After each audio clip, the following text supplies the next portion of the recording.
ચિલોડા પૂનમ bungalows નજીક highway ઉપર વરસાદી પાણીનો ભરાવો।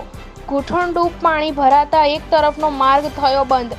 નેશનલ હાઈવેને જોડતો છે આ માર્ગ।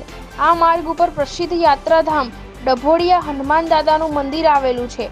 સતત વાહનોની અવરજવરથી ધમધમતા માર્ગ ઉપર સામાન્ય વરસાદમાં જ ભરાયા ઢીચણસમા પાણી। રિક્ષા અને ફોર વ્હીલર વાહન ચાલકોની ભારે મુશ્કેલી। એક તરફનો માર્ગ બંધ થતાં હાઈવે ઉપર વાહનોની લાગી લાંબી કતારો। હાઈવે ઉપર એક તરફ વરસાદી પાણીનો ભરાવો થતો હાઈવે ઉપર વાહનોની લાંબી લાગી કતારો।